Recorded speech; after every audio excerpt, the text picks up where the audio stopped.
यूनान के एक मशहूर म्यूजियम में टूर गाइड बड़े जोश के साथ एक पुरानी दंत कथा सुना रहा था, एक रहस्यमयी डंडे की कहानी जिसके बारे में कहा जाता था कि उसमें सारे देवताओं की ताकतें समाई हैं। तभी म्यूजियम के दरवाजे पर दो रहस्यमयी शख्सियतें प्रकट हुईं। दोनों ने पुराने स्पार्टन सैनिकों जैसे लोहे के कवच पहने हुए थे। बिना कुछ कहे उन्होंने उस डंडे की ओर कदम बढ़ाए। एक जोरदार धमाके के साथ उन्होंने उस कांच को तोड़ दिया जो सदियों से उस स्टाफ को सुरक्षित रखे हुए था। पूरे म्यूजियम में अलार्म बजने लगे और टूर गाइड घबराकर सुरक्षा बुलाने के लिए चिल्लाया। तभी दोनों ने अपने हेलमेट उतार दिए। वो कोई आम इंसान नहीं थी, बल्कि एटलस की दो सबसे बड़ी बेटियां हेस्पर और कैलिप्सो थीं। जैसे ही उन्होंने उस रहस्यमयी डंडे को छुआ, उनके अंदर से पुरानी भूली बिसरी देव शक्तियां जाग उठी। कैलिप्सो ने जरा भी वक्त बर्बाद नहीं किया। उसने अपनी मानसिक जादुई शक्ति का इस्तेमाल करते हुए म्यूजियम के सिक्योरिटी गार्ड्स को सम्मोहित कर दिया। कुछ ही पलों में वो सब उसके आदेशों के गुलाम बन गए। धीरे धीरे यह जादू फैलता गया और देखते ही देखते पूरा स्टाफ, रिसेप्शनिस्ट से लेकर सफाई कर्मी तक, सब कैलिप्सो के नियंत्रण में आ गए। लोग भागने लगे, लेकिन तभी ऑटोमेटिक सिक्योरिटी सिस्टम एक्टिव हो गया। म्यूजियम के सारे दरवाजे भारी धातु की दीवारों से बंद हो गए। अब कोई भी अंदर फंसे लोगों को बचा नहीं सकता था। यह नजारा देखकर हेस्पर झुंझला उठी। उसने अपनी शक्तियां जगाई और हवा में हाथ लहराया। अचानक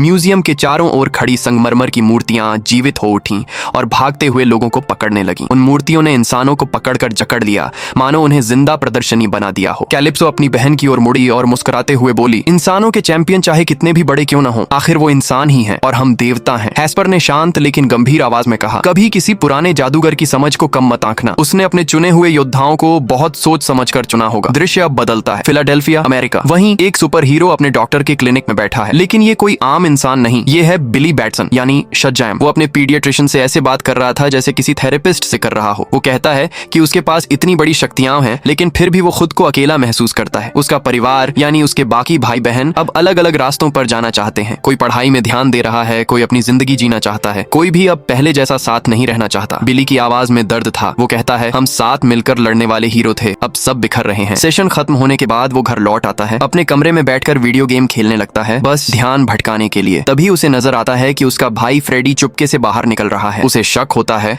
तो वो फ्रेडी का फोन उठाकर सुनता है और तभी पुलिस की रेडियो आवाज आती है, ब्रिज पर हादसा हुआ है, पुल गिरने वाला है। बस इतना सुनना था। बिली की आंखों में चमक लौट आई। वो तुरंत खड़ा हुआ और बोला, चलो काम पर लगते हैं। वो बाकी सभी भाई बहनों को कॉल करता है और कुछ ही मिनटों में शज़ैम फैमिली आसमान में उड़ती हुई बेंजामिन फ्रैंकलिन ब्रिज पर पहुंचती है। लेकिन वहां का नजारा दिल दहला देने वाला था। एक फायर ट्रक पलट चुका था, धमाके से आग लगी हुई थी और पूरे पुल की स्टील की रस्सियां टूट रही थीं। डामर की जमीन फट रही थी, कारें फिसलकर नदी की ओर खिसक रही थीं। लोग चीख रहे थे, बच्चे फंसे हुए थे। शज़ैम फैमिली तुरंत एक्शन में आ गई। कोई कारों से लोगों को निकाल रहा था, कोई उड़कर बच्चों को बचा रहा था, जबकि पीटर अपनी शक्तियों से पुल की टूटी हुई स्टील की रस्सियां जोड़ने की कोशिश कर रहा था। लेकिन जितनी वो जोड़ता, उतनी ही तेजी से 5 और टूट जाती। पूरा पुल ऐसे कराह रहा था जैसे दर्द में हो। कुछ ही मिनटों की इस जद्दोजहद के बाद वो लोग किसी तरह सारे लोगों को बचाने में कामयाब हो गए, लेकिन पुल खुद को नहीं बचा सका। एक जोरदार धमाके के साथ पूरा पुल टूटकर डेलावेयर नदी में जा गिरा। शज़ैम फैमिली ने एक दूसरे की ओर देखा। बिली ने गहरी सांस ली और कहा, हमें अब वाकई एक फैमिली मीटिंग करनी होगी। वो यूजीन के पास गया, जो डोर रूम का नक्शा बना रहा था, वो रहस्यमयी कमरा जिसमें दूसरी दुनियाओं की ओर जाने वाले दरवाजे थे। बिली ने देखा और बोला, अगर हमें यह जंग जीतनी है तो हमें अब अपने प्लान को संगठित करना ही होगा। और वहीं से शुरू होती है एक नई जंग, इंसानों के चैंपियनों और देवताओं की बेटियों के बीच। कुछ देर तक ढूंढने के बाद बिली को आखिरकार अपना भाई दिखाई देता है, जिसे एक विशाल दैत्य कमरे से बाहर फेंक देता है। बिली बिना वक्त गवाए उसे पकड़ लेता है और घसीटते हुए मीटिंग रूम तक ले जाता है। जब सब लोग इकट्ठा हो जाते हैं तो बिली गंभीर अंदाज में बात शुरू करने की कोशिश करता है। वो सबकी गलतियां बताता है, समझाने की कोशिश करता है कि अगर उन्हें एक टीम की तरह काम करना है तो सबको खुद को सुधारना पड़ेगा। मगर मेरी की तो कोई दिलचस्पी ही नहीं है। वो अब भी अपने ऑर्गेनिक केमिस्ट्री के नोट्स में सिर झुकाए बैठी है। फ्रेडी जल्दी से कोई बहाना बना देता है बाहर जाने का और यूजीन बड़बड़ाता है कि उसे नहाना है। धीरे धीरे बाकी सब भी उठकर चले जाते हैं और बिली अकेला रह जाता है उस खाली कमरे में, खुद से बातें करते हुए। स्कूल में फ्रेडी गलियारों में घूम रहा होता है। तभी उसकी टक्कर एक नई स्टूडेंट एन से हो जाती है, जो किसी खास क्लासरूम की तलाश में होती है। फ्रेडी उसे रास्ता दिखाने की पेशकश करता है, लेकिन तभी दो गुंडे वहां आ धमकते हैं और मजाक उड़ाने लगते हैं। उनमें से एक उसकी बैसाखी को मोड़कर हंसने लगता है। हालात बिगड़ने से पहले ही एक टीचर आकर बीच बचाव करता है और वो बदमाश पीछे हट जाते हैं। फ्रेडी, जो खुद को संभालने की कोशिश कर रहा होता है, एन को आगे लेकर चलता है और बीच बीच में यह जताने की कोशिश करता है कि उसका सुपर हीरोज से कितना करीबी रिश्ता है। वो यहाँ तक कह देता है कि सुपरमैन ने एक बार उसके साथ स्कूल की कैंटीन में लंच किया था। साफ पता चलता है कि वो एन को इम्प्रेस करना चाहता है। उधर देवताओं के लोक में हेस्पर और कैलिप्सो उस काल कोठरी में पहुंचती हैं, जहां जादूगर शज़ैम को जंजीरों में बांधा गया है। दोनों उसके सामने खड़ी होकर हंसने लगती हैं और वह जादुई स्टाफ दिखाती है जो उन्होंने हाल ही में वापस पाया है। वो अपने लौटे हुए शक्तियों पर इतराती हैं, तत्वों पर नियंत्रण, अराजकता की ताकत, सब कुछ। जादूगर की आंखों में जिज्ञासा तो झलकती है, मगर उनके पास बातें करने का वक्त नहीं। दोनों बहनें अपने मानसिक बल से उसे हवा में खींचती हैं और जबरदस्ती उससे टूटे हुए स्टाफ के दोनों हिस्सों को जोड़ने का आदेश देती हैं। शज़ाम हिचकिचाता है, लेकिन उनके मन नियंत्रण के जादू के आगे झुक जाता है। जैसे ही दोनों हिस्से जुड़ने लगते हैं,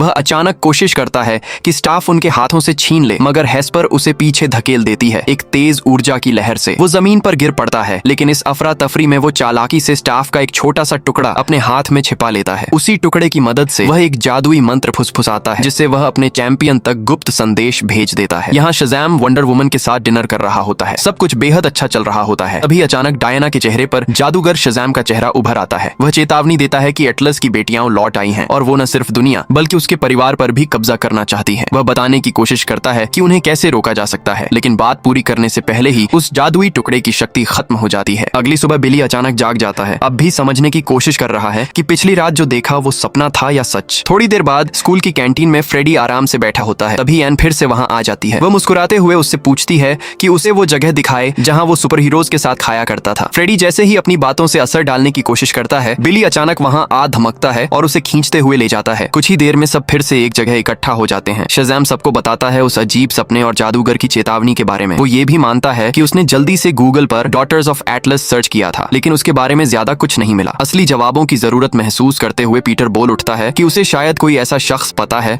जो मदद कर सकता है। वो सबको रॉक ऑफ इटर्निटी के अंदर एक गुप्त रास्ते से ले जाता है। रास्ता खुलता है एक विशाल प्राचीन लाइब्रेरी में। वहाँ वो सबको मिलवाता है स्टीव से, एक जादुई कलम जो पूरे ब्रह्मांड का ज्ञान रखती है। मौका देखते ही बिली स्टीव से पूछता है कि डॉटर्स ऑफ एटलस कौन है। बिना एक पल की देरी के वह कलम अपने आप चलने लगती है और उन सभी किताबों के नाम लिख देती है जिनमें उनका जिक्र है, जिससे उनका रिसर्च बहुत आसान हो जाता है। इधर जब बाकी भाई बहन रिसर्च में लगे होते हैं, फ्रेडी एन को स्कूल की छत पर ले जाता है। वो अब भी उसे इम्प्रेस करने की कोशिश में लगा है, इसलिए बार बार अपने सुपर हीरो दोस्तों का जिक्र करता रहता है। आखिर में वो कहता है, क्या तुम सच में किसी सुपर हीरो से मिलना चाहोगी? एन कुछ कह पाती। उससे पहले ही फ्रेडी थोड़ा पीछे हटता है, एक कोने में जाकर खुद को ट्रांसफॉर्म कर लेता है अपने सुपर हीरो रूप में। फिर बड़े कॉन्फिडेंस से सामने आता है, मानो कोई बड़ा हीरो हो, लेकिन यह नहीं बताता कि असल में वो खुद ही फ्रेडी है। इसी बीच लाइब्रेरी में बिली और उसके भाई बहन आखिरकार सब समझने लगते हैं। पुराने ग्रंथों में उन्हें पता चलता है कि वो स्टाफ असल में खुद एटलस ने बनाया था, ट्री ऑफ लाइफ की लकड़ी से। मेरी बताती है कि यह हथियार दूसरे देवताओं की शक्तियों को सोख कर अपने अंदर जमा कर सकता है, यानी यह एक विशाल जादुई बैटरी की तरह काम करता है। जैसे जैसे वे और गहराई में पढ़ते हैं, उन्हें यह भी पता चलता है कि देवताओं और टाइटन्स के युद्ध के बाद कुछ मानव जादूगरों ने इस स्टाफ को हासिल कर लिया था और इसका इस्तेमाल दूसरे देवताओं को कैद करने के लिए किया, ताकि उनकी शक्तियां अपने चुने हुए चैंपियन को दी जा सकें। इसी दौरान टीवी पर एक ब्रेकिंग न्यूज चलती है, म्यूजियम पर हुए हमले की। सबको तुरंत शक होता है कि हमलावर वही दो बहनें हैं, हेस्पर और कलिप्सो। लेकिन पीटर की नजर एक किताब पर जाती है जिसमें लिखा होता है कि एटलस की 3 बेटियां थीं, हेस्पर, कलिप्सो और सबसे छोटी एंथिया। जैसे ही बिली ये तीसरा नाम सुनता है, उसके दिमाग में घंटी बज जाती है। उसे याद आता है कि फ्रेडी ने हाल ही में एक लड़की एन के साथ घूमने की बात कही थी। बिली को यकीन हो जाता है कि वो एन दरअसल एंथिया ही है, यानी एटलस की तीसरी बेटी। लेकिन इससे पहले कि वो फ्रेडी तक पहुंच पाता, हेस्पर और कलिप्सो अचानक स्कूल की छत पर प्रकट हो जाती है। हेस्पर सीधे फ्रेडी के सीने पर स्टाफ से प्रहार करती है। फ्रेडी दर्द से कराह उठता है और उसी पल वो अपने सुपर हीरो रूप से वापस एक सामान्य इंसान में बदल जाता है। फ्रेडी घबरा जाता है, दोबारा शज़ैम बोलने की कोशिश करता है, लेकिन कुछ नहीं होता। स्टाफ उसकी सारी शक्तियां खींच चुका होता है। अब वो बस एक आम कमजोर लड़का रह गया है। हेस्पर समय बर्बाद नहीं करती, उसकी बैसाखी को लात मारकर दूर फेंक देती है और उसके ऊपर झुककर गरजती है, बताओ तुम्हारा बाकी परिवार कहाँ है? कलिप्सो छत के किनारे की तरफ देखती है, जहाँ दूर से बिली उड़ता हुआ उनकी ओर आ रहा होता है। वो हल्की मुस्कान के साथ कहती है, बताने की जरूरत नहीं। और तभी एंथिया, जो अब तक दोस्त बनकर खेल रही थी, अपनी असली पहचान दिखाने लगती है। वो असल में एक दोहरी चाल चल रही एजेंट थी। आसपास की सारी इमारतें हिलने लगती हैं, जमीन टेढ़ी मेढ़ी होकर मुरझाने लगती है और पूरा नजारा बदल जाता है। बिली का संतुलन बिगड़ जाता है और वह जोर से जाकर एक ईंटों की दीवार से टकरा जाता है। लेकिन उसके भाई बहन ज्यादा दूर नहीं होते। दोनों बहनें तुरंत समझ जाती हैं कि अब असली लड़ाई शुरू होने वाली है। कलिप्सो इस मौके को और ताकत पाने का जरिया समझती है। वह कहती है कि पूरी शज़ैम फैमिली पर एक साथ हमला करते हैं, मगर हेस्पर और एंथिया उसे रोक लेती हैं, उसे याद दिलाती हैं कि उनका असली मकसद सीड ऑफ लाइफ हासिल करना है और वे अपने मिशन को खतरे में नहीं डाल सकती। तभी बाकी शज़ैम फैमिली उनके पास पहुंचने ही वाली होती है। हेस्पर तुरंत फ्रेडी को पकड़कर आसमान में उड़ जाती है और अपने हाथों से पूरे शहर के चारों तरफ एक विशाल गुंबद बना देती है ताकि कोई अंदर ना आ सके। बिली अपने भाई को बचाने के लिए बेचैन होता है। वह गुंबद पर बिजली का जोरदार वार करता है, लेकिन बिजली टकराकर लौट जाती है, पूरी तरह बेअसर। बेचारा बिली बस देखता रह जाता है जब उसका भाई उसकी आंखों के सामने ले जाया जाता है। इधर देवताओं की दुनिया में फ्रेडी को होश आता है। वह देखता है कि वह एक अंधेरी काल कोठरी में जंजीरों से बंधा हुआ है और उसके पास ही बूढ़ा जादूगर शजैम भी कैद है। फ्रेडी भागने का कोई तरीका सोचने लगता है, लेकिन जादूगर थके हुए स्वर में कहता है कि अब कुछ नहीं हो सकता। उसने अपनी सारी ताकत बिली को दे दी है, अब उसके पास कुछ भी नहीं बचा। धरती पर बिली अभी भी सोच रहा होता है कि इन तीनों बहनों की असली ताकत क्या है। उसे समझ आता है कि उसे अब एक नया प्लान बनाना होगा। वह सब मिलकर ग्रेट लाइब्रेरी पहुंचते हैं, जहां एक जादुई कलम स्टीव उन्हें कुछ मंत्रों वाले स्क्रॉल्स देती है। ये स्क्रॉल्स जब लिखे जाते हैं तो खुद ब खुद कागज के पक्षियों में बदल जाते हैं और सीधे देवताओं तक उड़कर संदेश पहुंचा देते हैं। वापस दिव्य लोक में हेस्पर फ्रेडी को बुलाती है और उसे धमकाती है कि वह बाकी 5 चैंपियंस के असली नाम और उम्र बता दे, लेकिन फ्रेडी चुप रहता है, कुछ नहीं बोलता। तब कलिप्सो आगे बढ़कर अपना कैओन्स मैजिक इस्तेमाल करती है और फ्रेडी के शरीर में तेज दर्द भर देती है। फ्रेडी पीड़ा से चीख उठता है, मगर फिर भी अपने परिवार का रहस्य नहीं बताता। जब कलिप्सो और ज्यादा निर्दयी होने वाली होती है, तभी हेस्पर के पास एक कागज का पक्षी उड़कर आता है, बिली का संदेश लेकर। हेस्पर अपनी बहन को पीछे हटने के लिए कहती है ताकि वह बिली का संदेश पढ़ सके। उस पत्र में बिली एक सौदा पेश करता है, 5 चैंपियनों की शक्तियों के बदले फ्रेडी की जिंदगी। कलिप्सो, जो हमेशा लड़ाई के मूड में रहती है, तुरंत इस सौदे को मान लेती है। वह अपने सेवकों को हुक्म देती है कि फ्रेडी और जादूगर को एक गहरे कुएं में फेंक दो। वह कुआं बहुत अंधेरा और भयानक था, जिसकी रखवाली लाडॉन नाम के डरावने राक्षस के हवाले थी। ऐसा राक्षस जो सिर्फ अपनी नजर से किसी के दिल में डर भर सकता था। जब वो दानव उनकी तरफ बढ़ता है तो फ्रेडी और जादूगर खुद को आखिरी पल के लिए तैयार कर लेते हैं, मगर ठीक उसी समय एंथिया वहां पहुंचती है। भले ही वो भी एटलस की बेटी है, लेकिन अब उसके दिल में फ्रेडी के लिए भावनाएं जाग चुकी हैं। वह तुरंत अपने परिवार से मुंह मोड़ लेती है और दोनों को उस गड्ढे से बाहर खींच लेती है। वो उन्हें एक भूल भुलैया में छोड़ती है और जल्दी से बताती है कि इंसानी दुनिया का रास्ता उसके बीचों बीच है। दिशा दिखाने के बाद वह फटाफट वहां से चली जाती है। धरती पर बिली हेस्पर से मिलने पहुंचता है। वह उससे फ्रेडी को वापस करने और शहर के ऊपर बने गुंबद को हटाने की बात करता है, लेकिन हेस्पर साफ इनकार कर देती है और कहती है कि उसे अपनी सारी शक्तियां वापस चाहिए। बिली हार नहीं मानता और अपने बाकी साथियों को मदद के लिए बुलाता है। जैसे ही वे पहुंचने वाले होते हैं, कलिप्सो अचानक परछाइयों से निकलती है और पीटर पर स्टाफ मारती है। एक झटके में उसका सारा जादू खींच लिया जाता है। डार्ला तुरंत कलिप्सो का ध्यान भटकाती है और उसी पल यूजीन बिजली की चमक से उस पर हमला करता है, लेकिन हेस्पर अभी भी बड़ा खतरा बनी रहती है। वह बिली को जोरदार लात मारती है और फिर एक ही इशारे में यूजीन और डार्ला दोनों को बेहोश कर देती है। बिली चोट से संभलता है, आसमान में उड़कर तेजी से नीचे आता है और हेस्पर को जमीन पर दे मारता है, जिससे उसके भाई बहन आजाद हो जाते हैं। लेकिन जमीन के नीचे कहानी का रुख फिर बदल जाता है। हेस्पर दोबारा हावी हो जाती है, शजैम को पकड़कर जोर से एक स्तंभ में पटकती है, जिससे दीवारों में दरारें फैलने लगती हैं। तभी मैरी और डार्ला नीचे के कमरे में पहुंचती हैं। वे दोनों मिलकर हेस्पर को उसके हाथों से पकड़ती हैं और जमीन पर गिरा देती हैं। बिली भी वहां पहुंचता है और पूरी ताकत से उस पर वार करता है, जिससे फर्श तक फट जाती है। लेकिन हेस्पर इतनी आसानी से हार मानने वाली नहीं थी। वह खुद को छुड़ाकर दोनों बहनों को धातु की तारों में बांध देती है और फिर एक भारी लकड़ी का बक्सा बिली की तरफ फेंकती है, जो सीधे उसे गिरा देता है। हेस्पर शजैम को पकड़ती है और उसे दीवार से बार बार टकराने लगती है, जिससे सीमेंट के टुकड़े टूटकर गिरने लगते हैं। फिर वह अपनी तत्व शक्ति का इस्तेमाल करती है और कचरे का एक विशाल गोला बनाती है ताकि बिली को हमेशा के लिए खत्म कर दे। लेकिन आखिरी पल में बिली अपनी सुपर स्पीड का इस्तेमाल करता है और झटके से किनारे हट जाता है। नतीजा ये होता है कि हेस्पर की अपनी ही ताकत उसी पर जा टकराती है। बहनों के आजाद होने और हेस्पर के अस्थायी तौर पर गिर जाने के बाद बिली उसे घसीटते हुए पास रखे एक केमिकल टॉयलेट तक ले जाता है, जो दरअसल रॉक ऑफ इटर्निटी जाने वाला एक गुप्त पोर्टल होता है। वहां पहुंचकर वह और उसके भाई बहन हेस्पर को कैद कर देते हैं और लाइब्रेरी में जाकर एक संदेश लिखने बैठते हैं, फ्रेडी के बदले हेस्पर को देने का प्रस्ताव। लेकिन उन्हें इस बात का जरा भी अंदाजा नहीं होता कि हेस्पर के पास अब भी उसकी शक्तियां हैं। वह अपनी ताकत का इस्तेमाल करके अपनी जेल का दरवाजा पिघला देती है और बिना किसी को बताए बाहर निकल जाती है। इसी बीच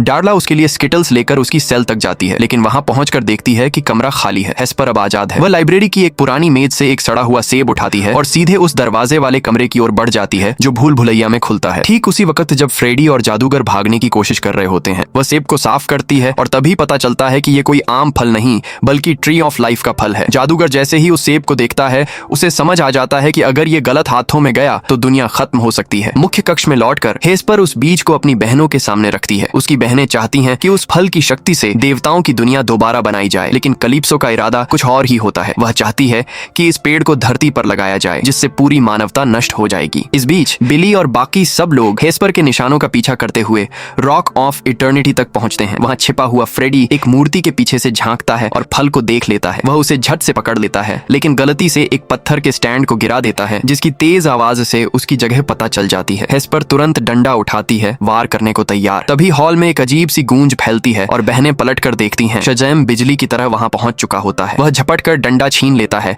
लेकिन हाथ फिसलने से वह डंडा गलती से वापस कलिप्सो की तरफ चला जाता है, जो मुस्कुराते हुए उसे पकड़ लेती है। हंगामे के बीच फ्रेडी अपना बैसाखी उस डंडे से छुआ देता है और उसी पल उसकी शक्तियां लौट आती हैं। वह तुरंत फल उठा लेता है और भाग जाता है। गुस्से में हेस्पर कलिप्सो से डंडा मांगती है, मगर कलिप्सो इनकार कर देती है। वह अपना जादुई ड्रैगन लाडॉन बुलाती है ताकि भागे हुए हीरोज को पकड़ सके। बच्चे रॉक ऑफ इटर्निटी से बाहर निकलकर आसमान में उड़ जाते हैं। उनके पीछे पीछे ड्रैगन आग उगलता हुआ आता है। वे एक कबाड़ खाने में छिपते हैं ताकि अगला कदम सोच सकें, लेकिन कलिप्सो वहां भी पहुंच जाती है और एक ही वार में फ्रेडी, यूजीन और डार्ला तीनों की शक्तियां छीन लेती हैं। आखिरी कोशिश में बिली लाइफ के फल को हवा में उछाल देता है। मैरी उसे बीच उड़ान में पकड़ लेती है और तेजी से दूर भागती है ताकि कलिप्सो तक न पहुंच सके, लेकिन बीच आसमान में कलिप्सो उस पर डंडे से हमला करती है और मैरी की शक्तियां भी पल भर में गायब हो जाती हैं। बिली के सामने अब मुश्किल चुनाव होता है, अपनी बहन को बचाए या फल को। वह दिल की सुनता है और मैरी को बचाने का फैसला करता है। उसे एक सुरक्षित जगह ले जाता है। इस बीच कलिप्सो जमीन पर उतरकर सीड ऑफ लाइफ को एक बेसबॉल ग्राउंड में गाड़ देती है। कुछ ही पलों में उसकी जड़ें चारों ओर फैलने लगती हैं और उनसे निकली जादुई शक्तियां तरह तरह के दैत्य उत्पन्न कर देती हैं। सेंटा, हार्पी, साइक्लोप्स और मैंटिकोर सब कुछ तहस नहस होने लगता है। एक ऊंची इमारत की छत से बिली और उसका परिवार ये सब देखकर हैरान खड़े रहते हैं। तभी एंथिया आती है। वह कहती है कि शायद वह हेस्पर से बात करके उसे समझा सके। वह अपनी बहनों तक पहुंचती है और उनसे कहती है कि यह पेड़ अब भ्रष्ट हो चुका है और उन्हें इस फल की शक्ति का इस्तेमाल विनाश के लिए नहीं बल्कि अपने असली संसार को फिर से बसाने के लिए करना चाहिए। हेस्पर को एहसास हो जाता है कि कलिप्सो अब हद से ज्यादा आगे बढ़ चुकी है। वह तय करती है कि अब इस तबाही को खत्म करना ही होगा, लेकिन तभी लाडॉन, जो अब भी कलिप्सो के नियंत्रण में होता है, अपनी पूंछ से उसे भेद देता है, जिससे उसे एक गहरी घातक चोट लग जाती है। अपनी बहन को इंसानों का साथ देते देख कलिप्सो गुस्से में पागल हो जाती है। वह अपना स्टाफ एंथिया की तरफ मोड़ती है। एंथिया भागने के लिए टेलीपोर्ट करने की कोशिश करती है, लेकिन बिजली जैसी तेज किरण उसे छू जाती है। उसका सारा जादू खत्म हो जाता है और वह गिरकर भीड़ में जा पड़ती है, अब एक आम इंसान की तरह। अब सिर्फ बिली ही बचा है जिसके पास शक्तियां हैं। वह अपने परिवार से कहता है कि वो सारे दानवों को स्टेडियम से दूर ले जाएं, जब तक वो कलिप्सो और उसके ड्रैगन से निपटता है। शजेम परिवार शहर के बीचों बीच पहुंचता है और उन जीवों का ध्यान भटकाने की कोशिश करता है, लेकिन जल्द ही उन्हें एहसास होता है कि यह काफी नहीं होगा। डार्ला को अचानक एक पागलपन भरा आइडिया आता है। वह स्टीव से पूछती है कि इन राक्षसों को सबसे ज्यादा किस चीज से डर लगता है। जादुई पेन तुरंत जवाब लिख देता है, यूनिकॉर्न। जादूगर उन्हें चेतावनी देता है